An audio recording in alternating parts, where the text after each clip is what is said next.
Ericsson, son of Erik the Red, is somewhat famous for being a Norseman who came across North America in the heyday of what would later popularly be called the Viking Age. But what kind of ship did he use to get there? It might be very tempting to just say a longship, as of course Viking longships are what the Norse are most famous for. But looking a little closer at the sagas that talk about Leif Ericsson's voyage, they mention some very specific clues. Firstly, longship is in the modern day generally used as a catch-all term for Viking warship, whereas in fact there were several different types of ship that could be used for war in Norse culture, something I'll probably have to do a video about at some other point. But secondly, a longship, to use the shorthand, had a lot of oars, a shallow draft, and fairly low sides. That doesn't make for the best kind of vessel to cross the North Atlantic, even in stages. Further, when we look more closely at the relevant sagas, although most of the time they use generic terms that are now normally rendered as ship, there are some further clues as to the type of vessel. Firstly, rowing is barely mentioned. The only time I could find where the Norsemen themselves actually row something is when they're using one of their ship's boats. Every other reference to rowing is when the locals that they come across are rowing their own craft. Secondly, when faced with contrary winds and such like, there is instead reference to problems sailing the ship. No one during the saga seems to think about just lowering the sail and rowing in the direction they want to go, even when they're in quite significant peril. And, of course, the ship's sailing to and from various places is mentioned quite a bit.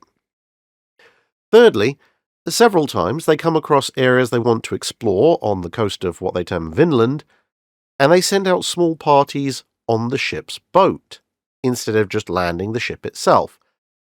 Although, admittedly, the ships are also landed in suitable places at times.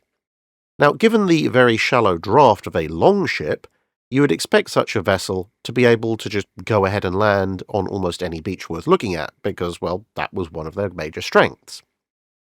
So all of these clues, along with more general knowledge about the type of vessels that were actually used to traverse from Scandinavia to Iceland and Greenland most of the time, suggest that the vessel being used by Leif Ericsson was probably a Knarr.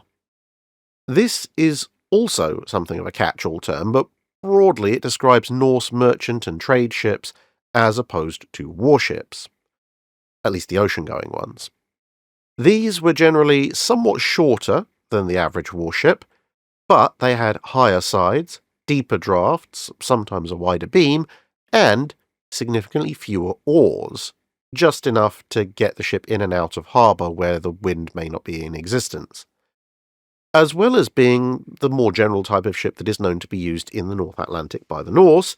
This would also explain many of the details found in the sagas. A deeper draft Knarr would be less able to just run up on any beach, and so the ship's boat, which, due to its greater internal volume, it would have more capacity to carry, would then be used significantly more often, and the fact there are very few oars aboard would mean that sail was the only realistic means of propulsion when they're in the open sea, even when faced with contrary conditions. There are also references in the sagas to extensive amounts of supplies being taken aboard, which is much more plausible in a Knarr, which had the hold space to accommodate them. So what was a Knarr like?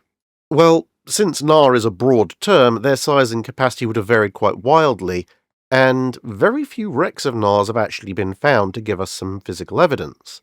But, based on the two best documented wrecks that are confirmed to be Knarrs, you would generally expect such a vessel to be made of oak, with a clinker-built hull, that is, with planks overlapping each other rather than abutting each other, between 50 and 75 feet in length and 16 to 20 feet wide, with a cargo capacity of 30 to 60 tons and a minimum crew requirement of 6 to 10 people, although the sagas suggest considerably more were present on Leif Ericsson's ship, which is understandable, as exploration and merchant ventures would very often have a larger complement either to just help man the ship, or partially as passengers looking for new places to be. As well as a large single mast and sail, plus a steering oar on the starboard side, such a ship would actually have two partial decks, one at the bow and the other at the stern, with the open hold amidships that used the keel and the outer planking as its deck. In theory, there was enough depth to the sides of the ship to rig up a basic shelter from awnings or perhaps carried tents in very hot or rainy weather to keep the ship somewhat more sheltered, but the generally open nature of the vessel meant that bailing it out was a semi-regular job in most conditions and frequently referenced. The Knarr would continue to evolve as a merchant vessel over time, developing higher and higher sides and a deeper draft, as well as just growing generally larger, eventually merging with other Northern European shipbuilding traditions to give rise to the more general medieval cog, a typical trading vessel of that period that, at least in some earlier depictions from areas where the Norse lived prior to the installation of fighting castles and central rudders, does greatly resemble an enlarged Knarr. That's it for this video. Thanks for watching. If you have a comment or suggestion for a ship to review, let us know in the comments below. Don't forget to comment on the pinned post for dry dock questions.